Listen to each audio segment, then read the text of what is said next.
Hi, I'm Claire Milliken and welcome to episode 164 of Art This Week. In this week's episode, we visit the Modern and speak with Associate Curator Andrea Karnes about the exhibition Focus, Yinka Shonibare MBE. Now for Art This Week.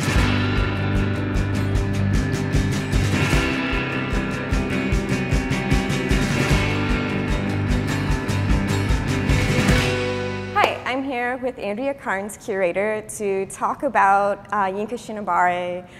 Can you give us some sort of pinpoints on the artist as himself? Sure. Yinka Shonibare was born in England to Nigerian parents, and then he grew up mostly in Nigeria, then moved back to London to go to art school and has lived in London ever since. So there are kind of these dualities about him. He's Nigerian, but he is also British. And so these kinds of things come into play in his work, especially references to Nigeria and West Africa and the idea of colonization and what it's like now to live in the post-colonial world and sort of how we have formed our identity in the post-colonial world. Can you tell us a bit about sort of the works that are in the Focus exhibition and how you sort of came about picking these works for the Focus Sure, exhibition? Yes. Yinka works across many different mediums. He creates two-dimensional work. He creates sculptural tableau, which is what he's most known for. He also is a performance artist and he makes videos. And so I wanted to represent his work by showing some of each thing that he does. I couldn't have him here to do a performance, but we have the two-dimensional work, the sculptural tableau, and the video in the exhibition. The work that we're standing in front of right now is a large-scale photograph. It's digitized and it's also masterfully lit so that if you're in person and not viewing it on camera, it really has a three-dimensionality that photography usually does not accomplish. Mm-hmm. As you mentioned, Yinka Shonibare works in many different mediums. What is sort of his methodology in choosing which medium for which piece? Like, for instance, the photography versus the sculpture? Well, I think that Yinka, you know, he's mainly a conceptual artist. So what medium he works in is, and who actually completes the work is kind of less important to him than the actual idea behind it. Mm-hmm. But in the case of this piece, La Méduse, it's a whole series, a whole body of work based on the French warship La Méduse that was on its way to Senegal when it crashed and ran aground off course. And so it was this big kind of failed moment in colonialism when France was going to claim Senegal. And then the ship wrecked and the survivors had to make a raft, and at the end, out of hundreds of people, there were like less than 20 survivors, and it was horrible. Yeah. So Yinka chose that. It's kind of the perfect subject matter for him since he deals with colonialism. And he not only made photographs, he made a model of the ship. And so this is a photograph of the model. And it's in front of an obviously fake painted background, very dramatic sky.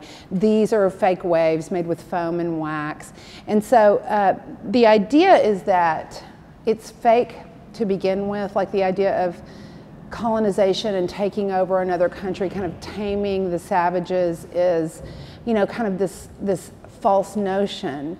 So Yinka further falsifies it by, first of all, making a model, mm-hmm. and then photographing the model. Photography is yet another layer of kind of this idea of it being falsified. Like, many people take photographs to be real, but we all know that they're highly contrived. Yeah. So it's just like another layer of fakery. A reoccurring sort of textile is the fabric that you find not only in his photographs and paintings, but then also his sculptures. Right. Maybe a better place to talk about the batik would be here by the sculpture. Mm-hmm. So Yinka uses this batik fabric in all of his work. In the piece we just looked at, the sails were made of batik. Mm-hmm. In this work, which is kind of what he's the most known for, these almost diorama-looking sculptures of life-size mannequins, the batik fabric is used to Africanize these European figureheads. In this work references the Scramble for Africa, the Berlin conference in which all these European heads of state came together to divide up Africa and annex it for territories of trade. So in Yinka's version, they all wear batik. Batik fabric is most associated with West Africa, but actually it came by way of Indonesia. Its origins are in Indonesia, and its greatest creators and exporters are the Dutch and the British. So it's a perfect example of how colonization kind of moved things around and created these mythologies and these falsehoods that we take for fact often when we read them as history. Or when we see something like this, we associate it with a certain country, even though it's actually from another country.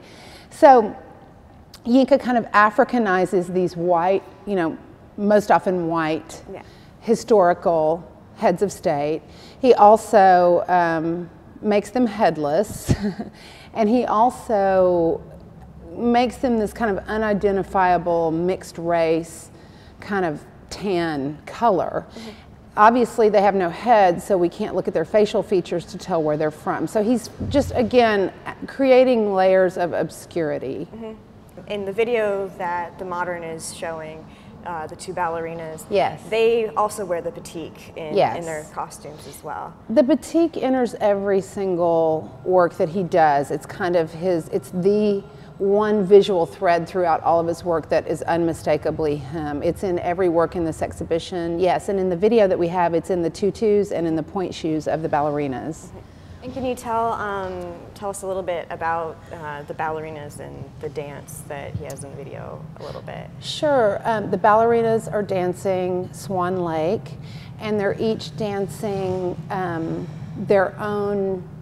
Well, in Tchaikovsky's original, it's one ballerina dancing both parts of good and evil, basically, and the prince is choosing a bride, basically choosing between good and evil. But in Yinka's version, there are two ballerinas, a black ballerina and a white ballerina, and they're each dancing the same role of the solo ballerina in the original Swan Lake. And they're moving exactly in synchronicity with each other, so they're mirroring each other. And there's a big gold frame around them that kind of acts as a mirror.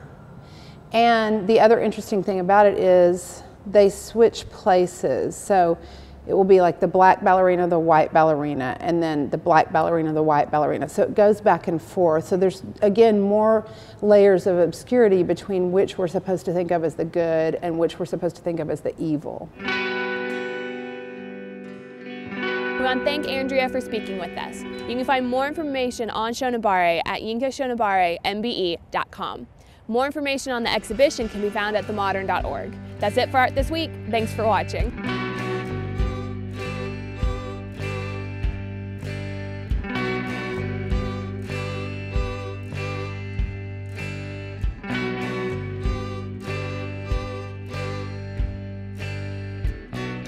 I still got your Polaroid.